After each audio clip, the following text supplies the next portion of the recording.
Welcome to Kendall and Cooper Talk Mysteries. I'm Julie Cooper, a thriller writer and half of the duo bringing you this regular podcast series focused on mystery, suspense, and thriller fiction. First, our thanks to my brother Chris Squires for our theme song, The Man in the Panama Hat. Our theme for this episode is Unplugged. I'll talk later about attention, which is a rare and valuable commodity, and why we sometimes need to be unplugged as creative beings.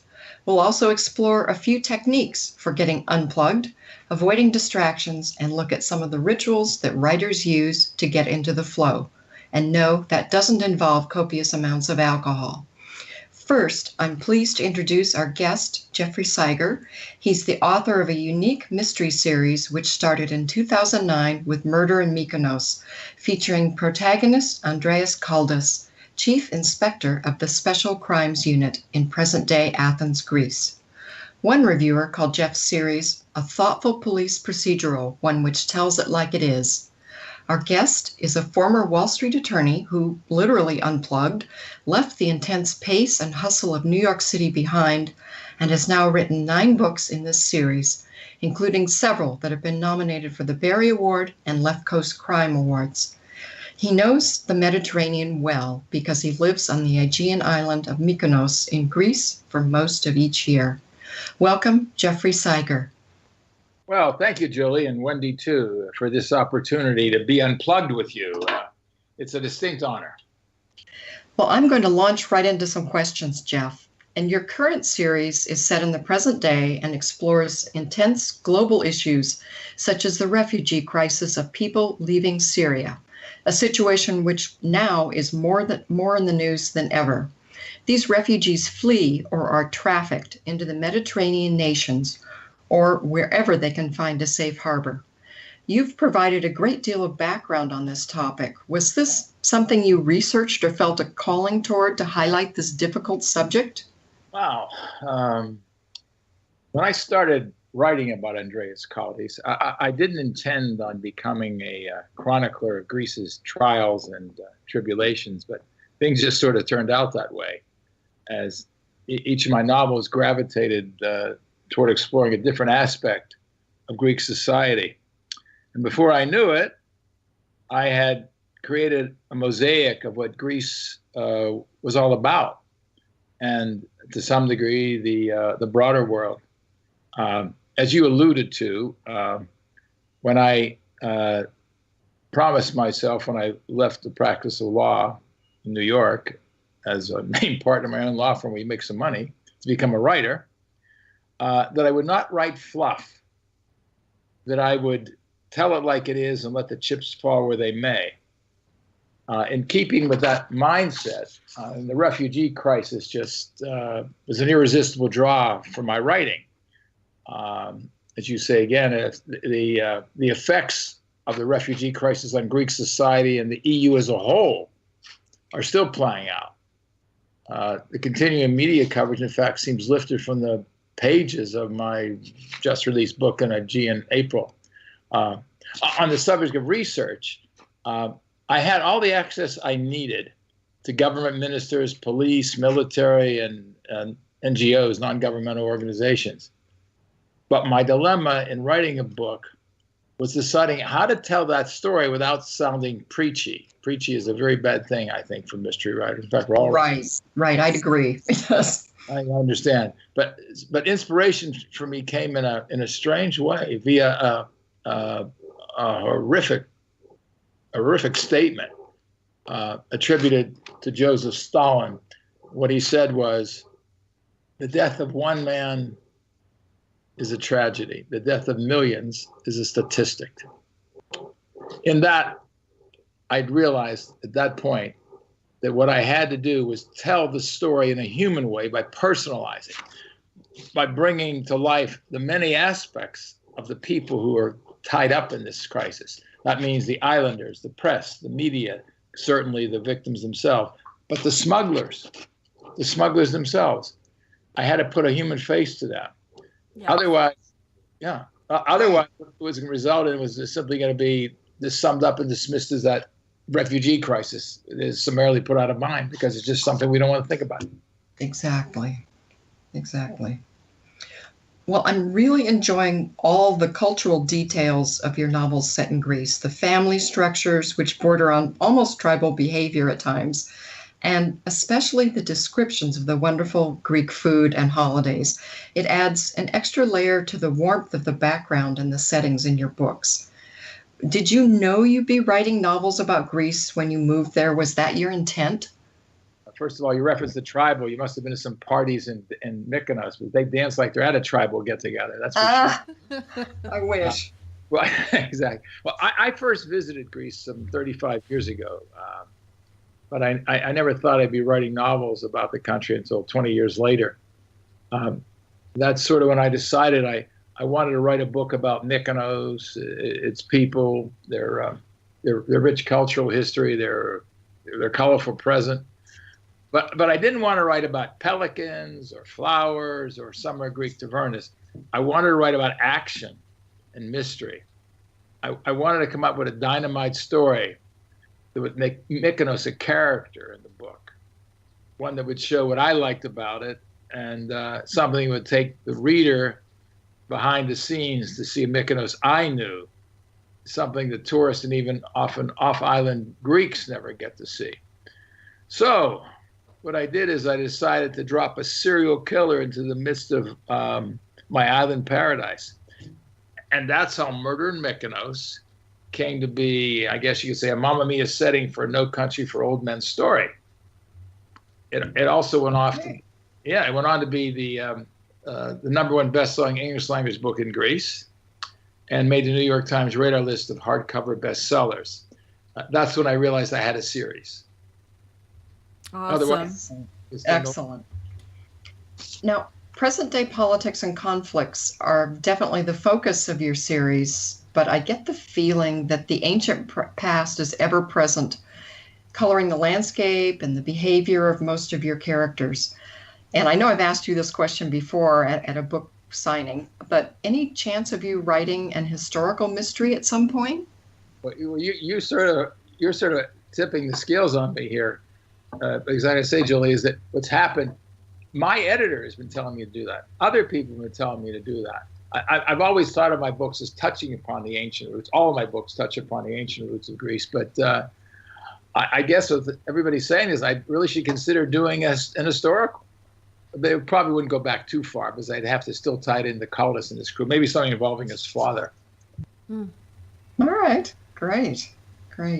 Now, I know you've served as the chair for the National Board of Bouchercon, so you're the perfect person to tell our listeners more about what exactly that is. Well, Bouchercon is the granddaddy of all the big mystery conventions we have in the United States. In fact, it's coming up on its 50th anniversary. It's what's unique about it, it's an all-volunteer, nonprofit organization. And what its commitment is to bring together all aspects of the crime writing community in a different or a fresh venue each year in the fall. It draws around 1,500 to 1,800 passionate lovers of our genre. You get readers, authors, editors, reviewers, librarians, booksellers, agents, publishers, you name it. They're all together. And you mingle. And authors love to meet fans, and fans love to meet with the authors and everyone else. It's that sort of a convention. And I guess the most unique thing about it is, although there's a national board which I chaired, there are local organizing committees, and they are the ones who put these festivals on. This year it's in St. Pete, next year it's in Dallas, then it'll be in Sacramento, and everyone has a unique aspect to it tied into the local community. And so it's a fresh feeling every time. It's not the same people putting on the same conference. Not that I mind those, but that's the unique thing about Bouchercon. That's great. And it sounds like it's really volunteer driven in many ways. Not one person is paid. Not one person is paid. It's completely volunteer. Amazing. And looking at your bio, Jeff, I know you've also taught mystery writing, a topic near and dear to both Wendy and my hearts. And you taught at Washington and Jefferson College. For our mystery-loving listeners, are there any tips that you'd offer for those who want to get started on mystery writing? I love that question. Oh, no, there are tips. There are technical tips to mystery writing, such as creating an inciting incident early on to grab the reader. But to me, above all else, success in writing depends upon one thing, and you probably anticipate what I'm going to say. But what it is that you have to sit in the chair and do the writing day in and day out. Period. End of story. I mean, it doesn't matter if it's a blog or a carefully written email or whatever it may be, or even working on your book or a letter, but it has to be something that gets your creative juices flowing. You're not going to write the great American mystery novel in one sitting, in 1 week, in 1 month, in 1 year, in fact, even in one book. But if you sit down every day and you work at it, designate a certain amount of time, however it may be, you're going to find your unique voice. And once you find your voice, some sort of alchemy takes over, and you'll magically find words turning into stories, and you into a mystery writer. As to whether or not you'll make a living at it, that's another story. That's a great point. And actually, in our last episode, I did spend a part of the segment talking about a writer's voice and tips for how to develop that writer's voice. And just been reading a book by Elizabeth George, or rereading it because I've read it many times, called Right Away. And she talks in the book about what she refers to as bum glue, where you literally have to just be disciplined enough to sit down and work on your writing. And you've just reiterated that beautifully. Well, one last question for me before you read something for us. What's coming next in your series with Chief Inspector Andreas Kaldis? Well, I drilled down pretty deeply into the refugee crisis, and Kaldis number 10 is underway. But in the interim, I just finished a standalone that I think is rather unique. It certainly is for me, unique as a murder mystery. Because rather being dark and suspenseful, but it's not a cozy, it takes on the feeling of the locale where it takes place, which just happens to be an Aegean Greek island.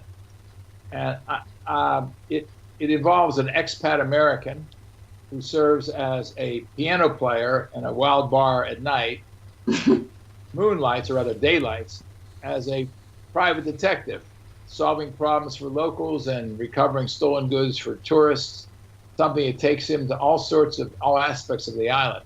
I guess you could say it's, think of it as a year, as Peter Mails, a year in Provence as a mystery. Oh, all right. Okay, very good. Well, we'll look forward to that for sure. Do you have a working title for that yet, or is it far too soon? No, I have worked. Play me an island tune. Oh, all right. Okay, well, we'll keep our eyes and ears open for that one. And Jeff, what would you like to read for us today? It's part of my latest Kaldis novel, An Aegean at April, where Chief Inspector Kaldis' right-hand sidekick, Detective Yanni Kouris, is following up on his idea of reaching out to a man called Charon, who first appeared in my 7th book, Devil of Delphi. Kouris is doing it so in hope of gaining a lead on the killer they're trying to track down. So here it goes. Ready to start. Great. Yanni's drive northwest of Athens to the modern village of Delphi took just over 2 hours.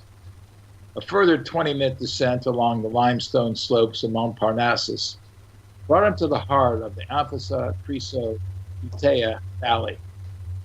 Tens of thousands of 100-year-old olive trees spread out in the roads across broad expanses of this triangle, stretching from the Gulf of Corinth's harbor town of Eutea northwest to the town of Amphissa, and northeast to the picture-perfect village of Chryso. Here grew the finest olives in the region. Here, too, Charon made his home and ran his olive business in quiet agrarian anonymity. A life far different from what one might expect of a man still feared as one of Europe's most subtle, efficient, and highly paid assassins. How all this had come to pass, Yanni did not know, but the ingredients of Charon's life were well known. Orphaned on the day he was born, raised on life lessons taught in government orphanages for the unwanted children of the damned and the poor, branded by the media a savage killer at 13 for defending younger boys from rape, and trained as a military killing machine at 18. Now anonymity and a life at peace with the land were all Karen desired, or so Yanni hoped. Yanni had left Athens a half hour or so after dawn. By 10 a.m., he found what he was looking for. He parked his unmarked police cruiser at the edge of a patch of dirt and gravel land, directly across from the front door to an olive-press facility of weather-beaten stucco and old stone. Growers in the valley came here to convert their olives into oil, but as harvest season had just passed, the lot sat deserted except for a dusty, vintage BMW motorcycle parked next to the front door. This was Karen's place of business, and Yanni gambled on it being a less threatening spot to confront him than his home. Yanni sat in the cruiser, facing the windows along the first floor of the building. He made no effort to get out or do anything but sit. 15 minutes into his wait, the front door to the building swung open, and a man he'd met only once stood in the doorway, gesturing for him to come inside. Yanni swallowed hard, opened the car door, and stepped out. He felt the gravel crunch beneath his feet as his mind went blank, and he wondered why in the world he thought this a good idea. Oh, yeah. So good. That is awesome. Thanks so much for reading that. That's a great Thank you. passage.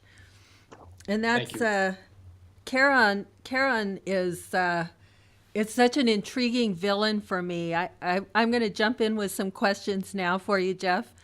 Your villainous characters live their lives through their own sort of moral code that they've twisted from their personal histories. Often, their thoughts of their moral code sound so innocent, but then when their correlating actions are shown, the reader sees a darker side. So, for example, in Devil of Delphi, your character, Charon, a couple of quotes from his thoughts: one must always be open to improvisation. And he also says, know thyself and thy enemy better.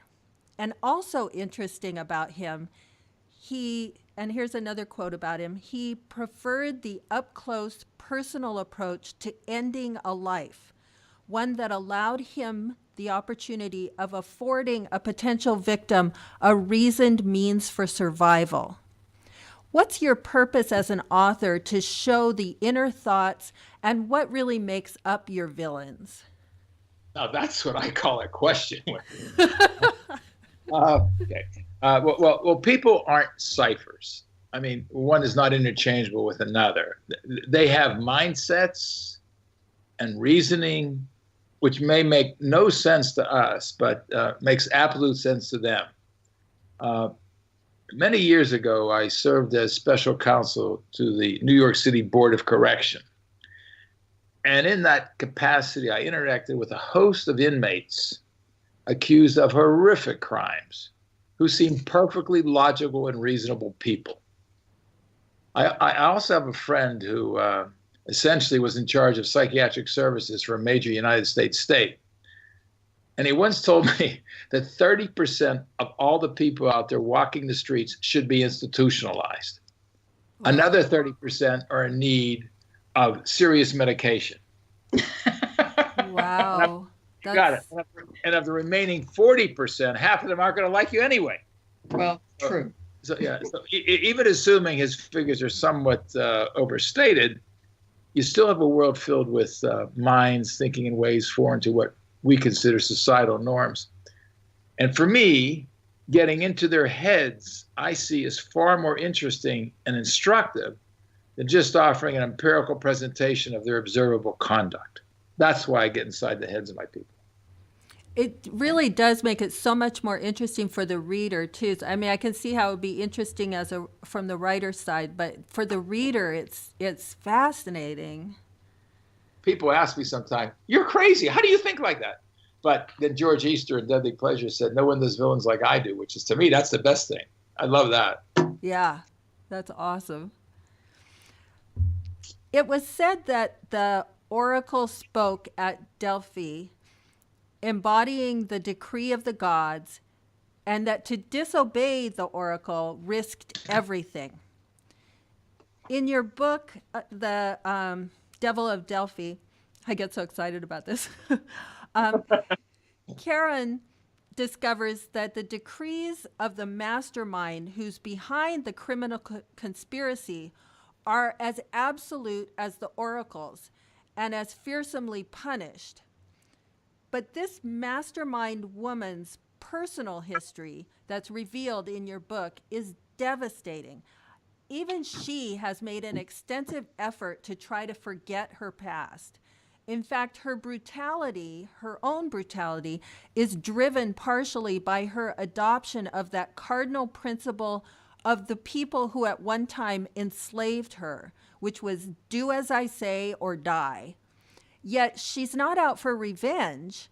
She grew to power through her drive to help others who suffered similar enslavement.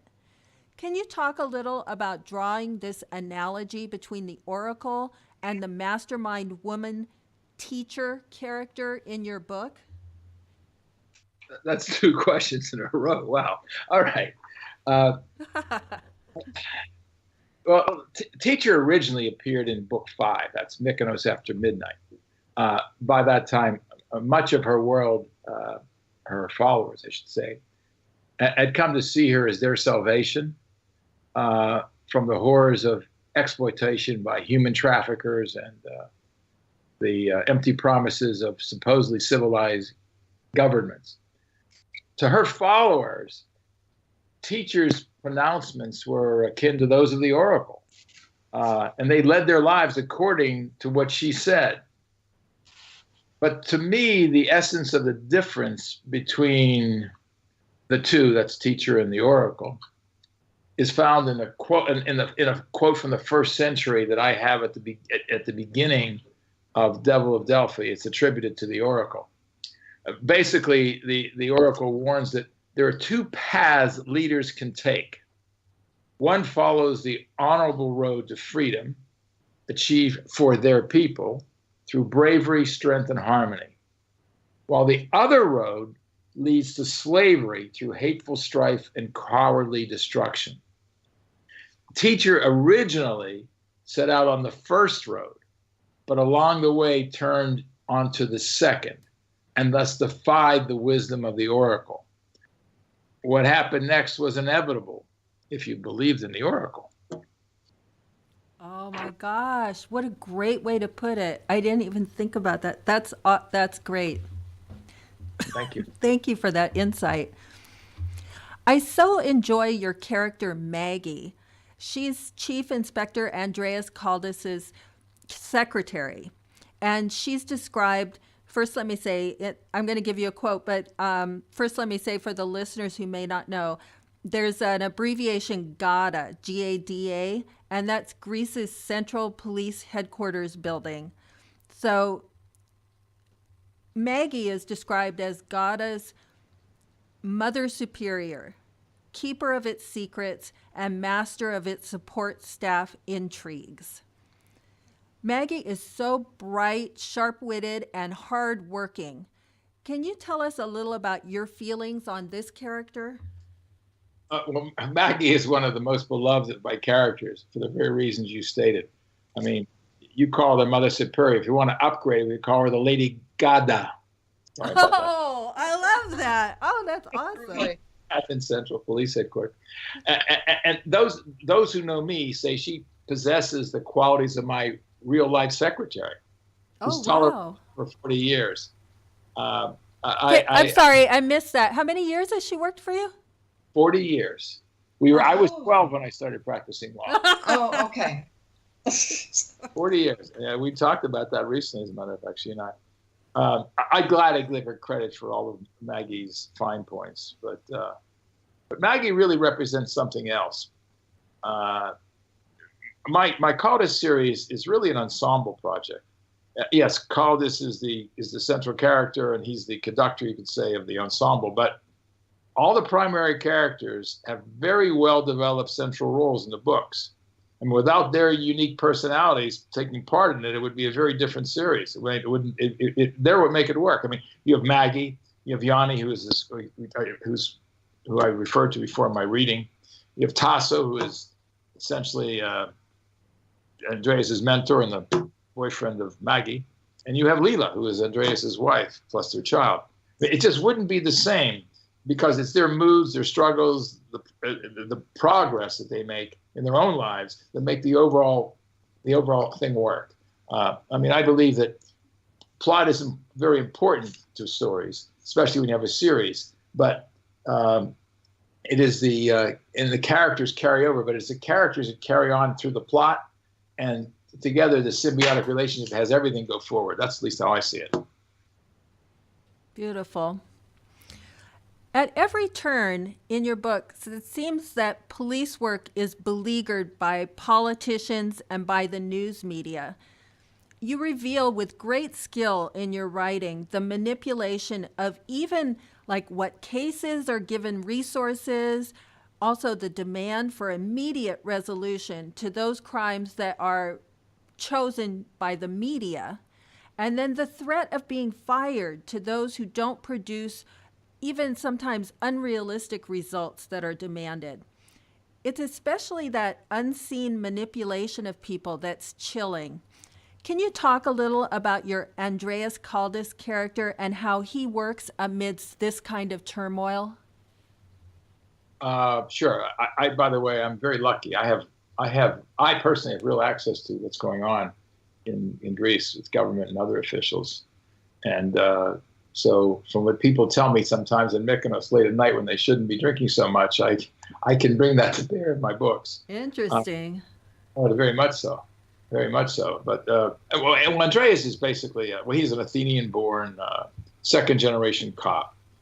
He's politically incorrect, an honest observer of his times, and he continues to endure and grow despite everything that the powerful throw at him and his country. His life moves forward through the series. It's almost never static. It's always growing. Perhaps most significant for purposes of my books is the unfettered access he has to all levels of Greek society. That's from the seamy underbelly of its most degenerate bottom rung, as he has that as the head of special crimes, or to the glittering lifestyles of Greece's movers and shakers by reason of his marriage to one of Greece's wealthiest and most prominent families. Yes. All of that affords him a unique perspective that on the very serious issues, political and otherwise, that face this country, and in reality are determined behind the scenes in cocktail parties and meetings and other places. That's where a lot of this happens. Or on holiday, sitting on a beach. You'd be surprised what happens. So he is able to take and bring together all of these experiences into his character in his book. Well, much of what I say, people say, how the heck did you know that? My answer usually is, as I said before, you talk too much at 5 o'clock in the morning at a certain bar, because that's exactly what happens. What's in these books is true. And what's good is that you don't reveal those sources so that you can continue to get that. So I can continue to live. Let's put it that way. Yes, it's clearly that way. Oh no, that's clearly that way. I mean, I one book I wrote which I loved, and a reviewer said the first part of this book was terrific, fantastic, great, the greatest. The second part was ridiculously James Bondian. I wanted to write back, but I never write back. Dear reviewer, the second part was true. Yes. These days, there's nothing you can write that doesn't seem possibly true. Ah, gosh. Yeah, sometimes the things that happen in real life, people just can't accept that in fiction, right? But it's true. Correct. You write your mysteries through several different characters' point of view. What are the challenges switching points of view through your books? And also, what are the advantages? So what are the challenges and what are the advantages of that? Well, the obvious cop-out answer is it's all a matter of what you're trying to achieve. If it's a full-fledged first-person, one-character point of view, everything must be experienced directly by that character in real time. That heightens immediacy, but limits perspective. The book I just wrote, the standalone, is done that way. I really enjoyed it. Most of my books are written differently. I have several characters who get into the act with their points of view. In that case, you broaden the base of the story and increase the complexities, but you do run the risk of distracting the reader from the primary plot line. I think capable writers can handle both scenarios quite well, and I frankly see no real downside to either method, with one very important exception. It drives me absolutely crazy when points of view shift within the same scene. To me, that's a no-no. It simply puts the readers off their game. That's a good point. I'm writing that as a note for my writing. Oh, really?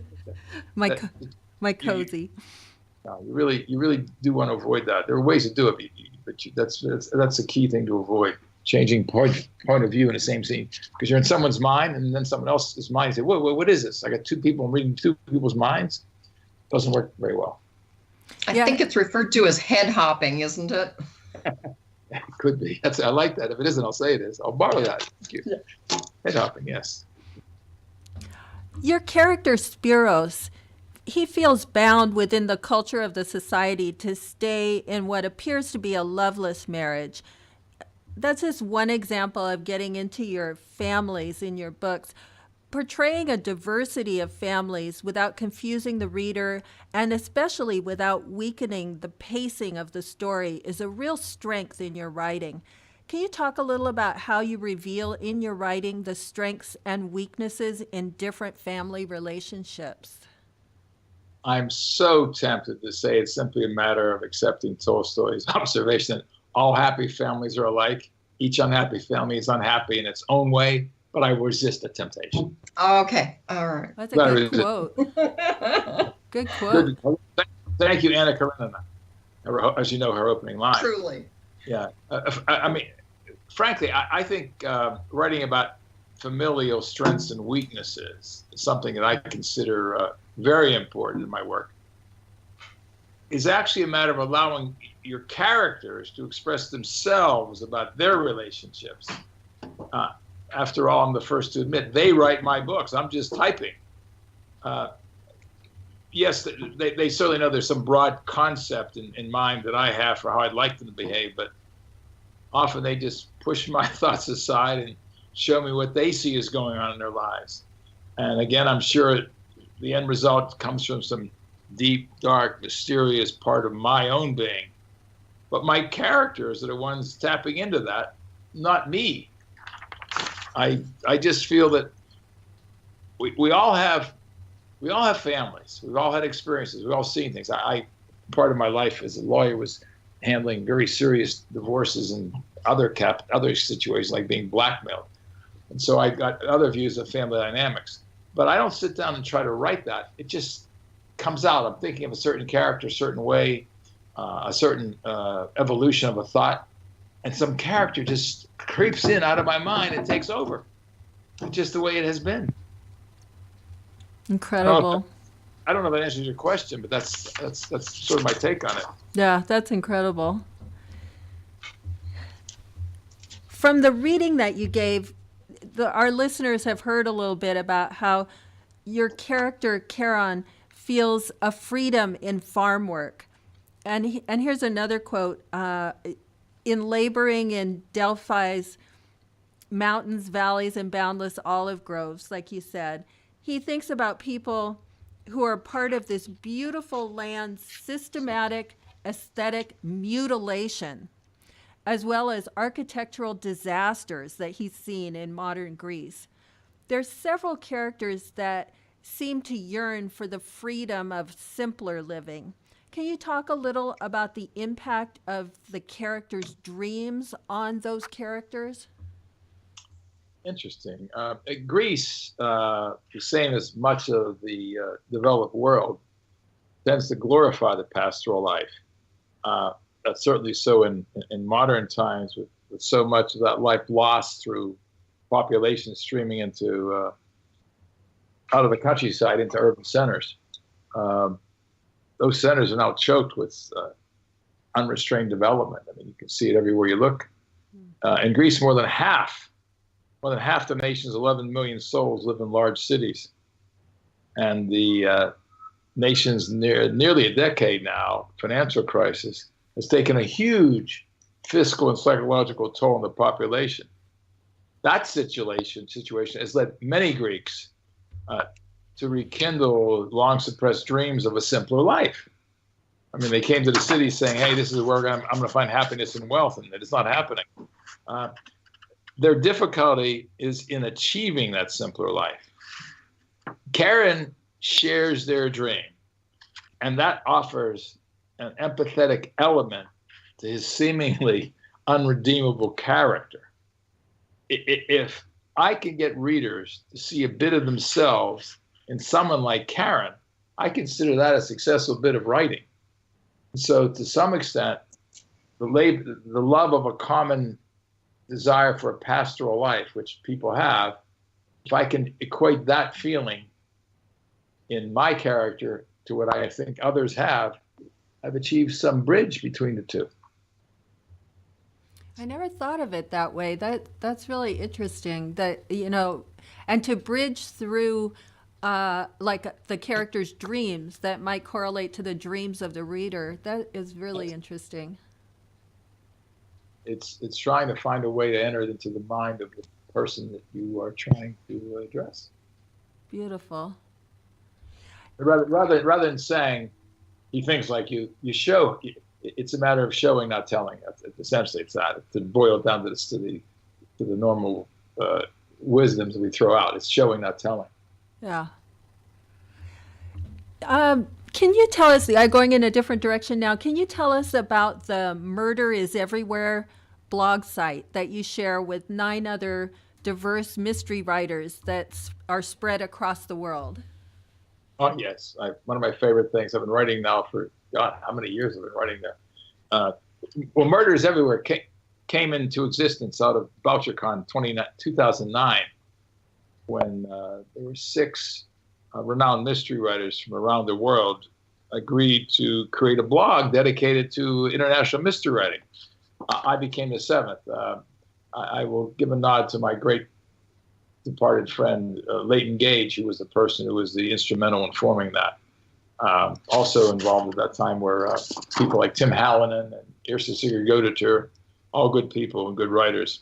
And every day, what we do on Murders Everywhere is, I write on Saturdays, but about Greece, is we offer a fresh, a thoughtful, eclectic post, often with insider info about the international venues where we place our stories.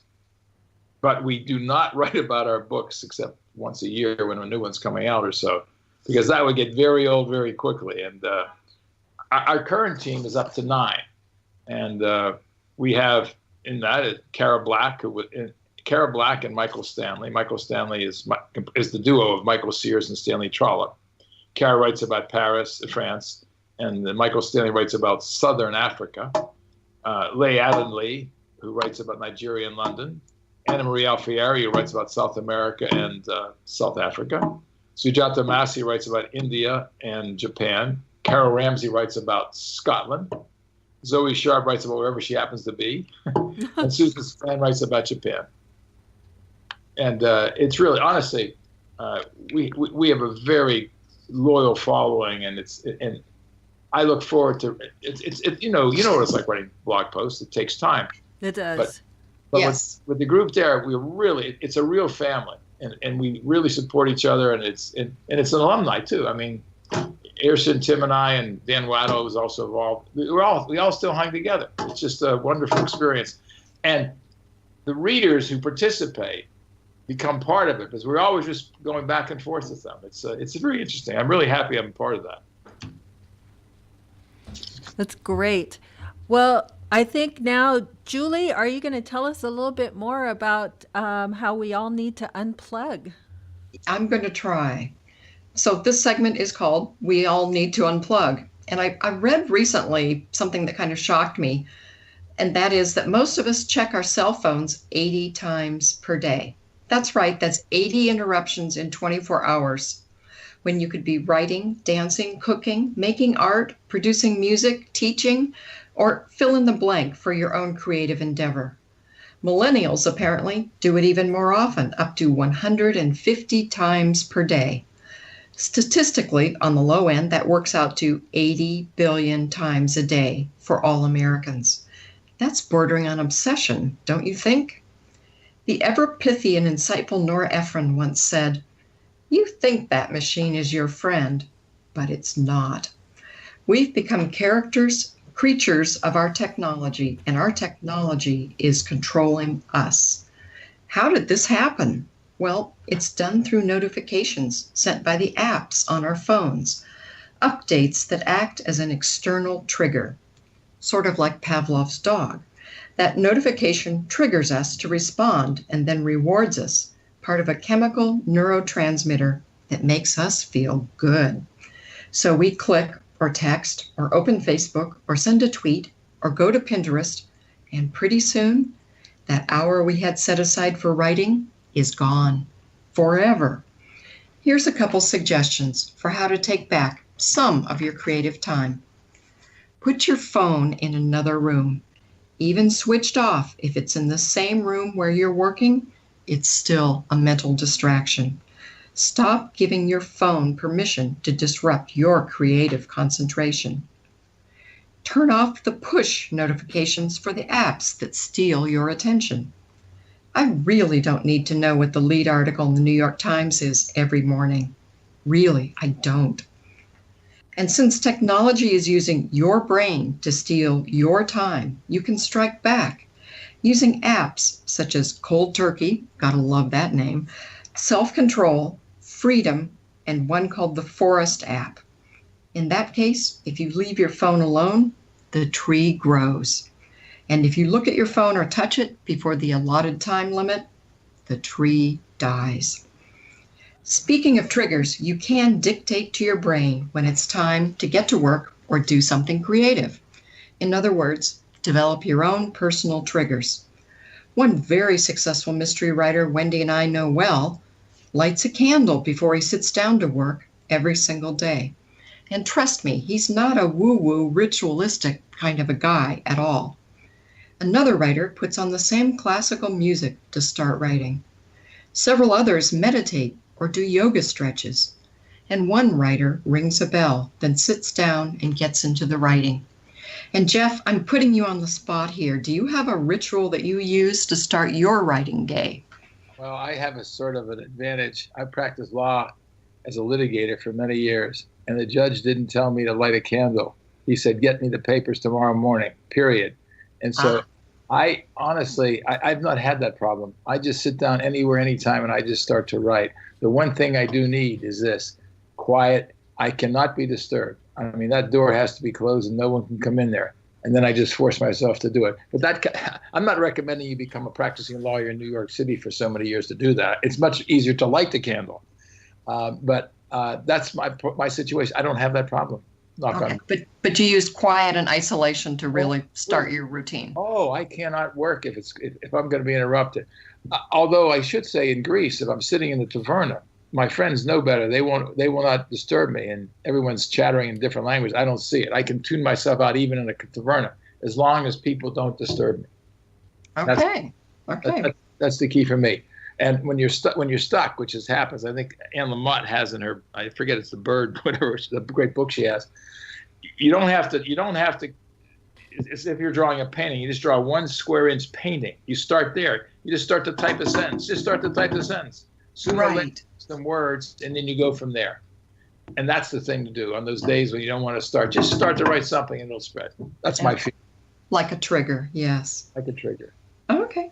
Well, I'd like to end with this thought by writer Mary Oliver. It's called Instructions for Living a Life. Here goes. Pay attention. Be astonished.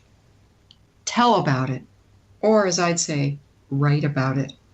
My advice: take a digital break now and then. Listen to the quiet. You might be surprised at what you'll hear. I like that. Thanks, Julie.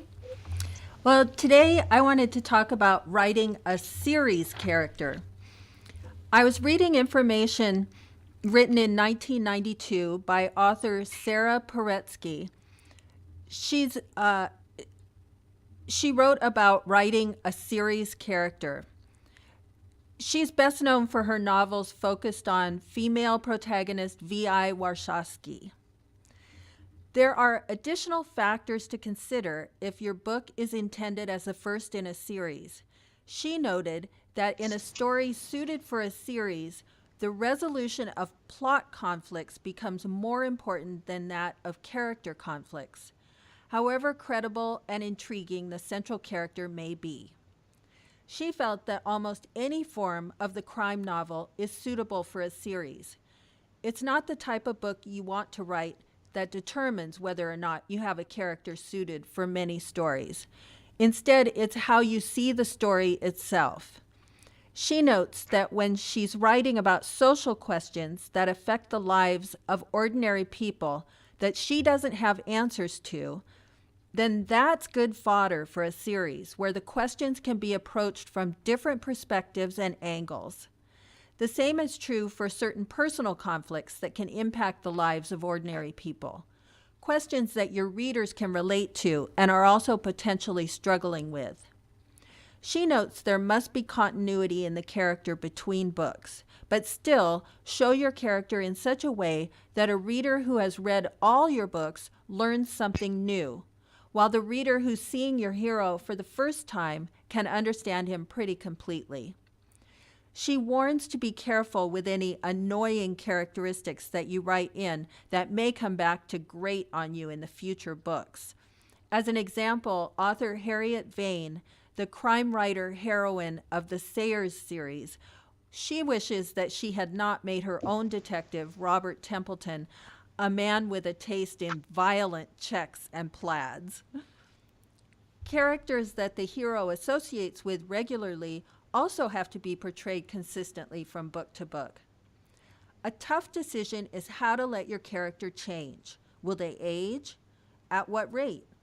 What personality changes will you incorporate, and how will those come to be? It's exciting to write characters as they change over time, and your readers enjoy that too. Both author and reader share a continuing curiosity about characters' lives, as well as the lives of their recurring friends and associates, and perhaps even recurring villains. I like that. Well, I'm going to go on and give my book recommendation for this episode, and this is definitely in addition to Jeffrey Sieger's exciting series, which I've really enjoyed so much. But my other book recommendation is Airtime by Hank Philippi Ryan.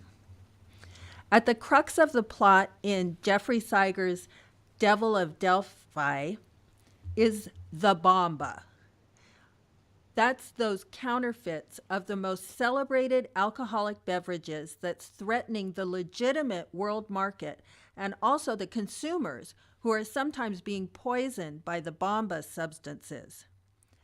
That premise made me think of a book that I enjoyed very much, which is Airtime by author Hank Philippi Ryan. This novel is really fun. The author has written a fast-paced paperback mystery that will keep your detective instincts engaged to the end.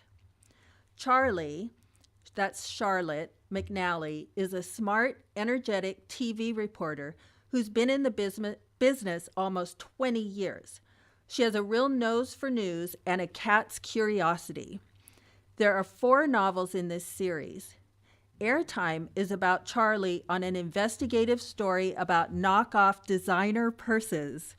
She and her intrepid partner at the Boston station charge ahead into the glamorous and surprisingly dangerous world of high fashion. The research is fascinating, and you'll be collecting clues throughout the book. Charlie ends up going bravely and at times humorously undercover. The other characters in the book are well written and really come to life on the page. That includes Charlie's intriguing love interest, who is a professor. As the counterfeit trail unfolds, Charlie travels from Boston to several different cities in America. She analyzes the actions of multiple suspects. While she's debating different criminal theories, she struggles to balance her drive for adventure with her desire for a healthy, happy personal life. The author really knows her topic.